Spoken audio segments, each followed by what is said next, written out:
I grabbed the pale green container and pulled it from the shelf, wincing at a twinge of pain that resulted from the action.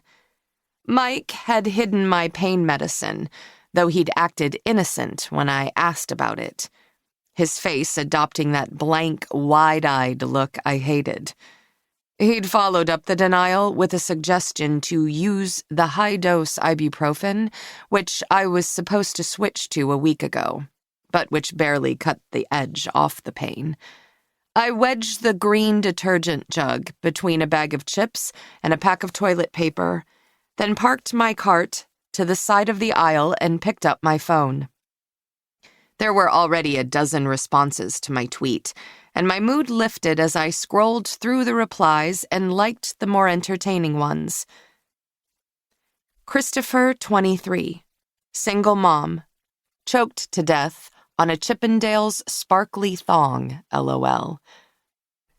N. Carolina mom, trophy wife, shot by a hitman hired by her ugly and cheating husband. I'm a honey. At N. Carolina mom, IKR, I agree on the trophy wife. Hot ones always die first in the movies. Born Blonde 247, in the movies. This is real life, you idiots. I vote the internet coach. Was making a #blessed social media post while crossing the strip and got ran over by a taxi.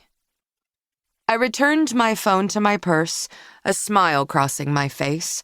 My followers were witty, if not a little macabre. But hey, so was I. When I started the account, it was because my family and friends had grown tired of playing my death-guessing games. Where they'd roll their eyes, the internet had embraced me.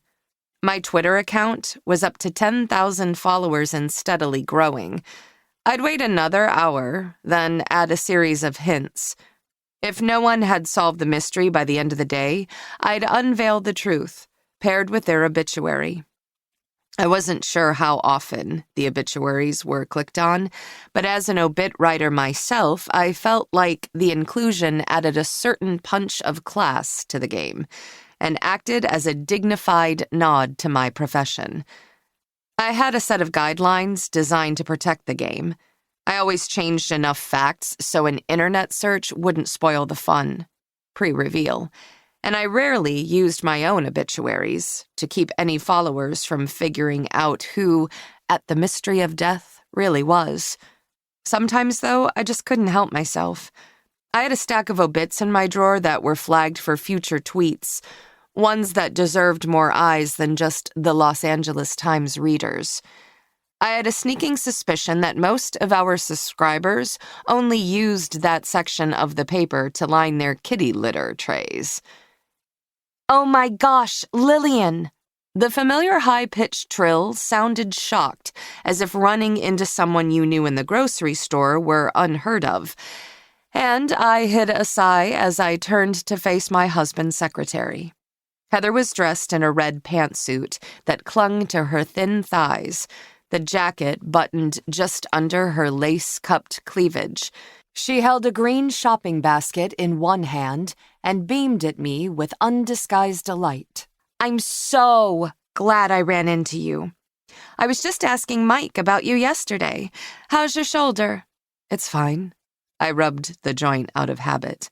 Doctor says I just hyperextended it. Well, if you need anything. She let the sentence hang there, and I tried to ignore the open proposition. You know, I'm a licensed masseuse. No, I didn't know that. I tried not to grimace at the news.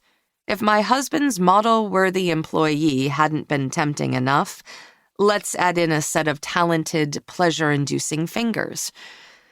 Thanks, Heather. Oh, no, thank you. Having those days off last week was heaven. Did you enjoy Santa Barbara? I nodded automatically while I tried to figure out what she was talking about. I wasn't sure about the hotel, she continued, oblivious to my confusion. I mean, it's a Ritz, so of course it should be nice, but the reviews were iffy. Mike said you liked it? She gnawed on the edge of her bright pink bottom lip and peered at me in concern.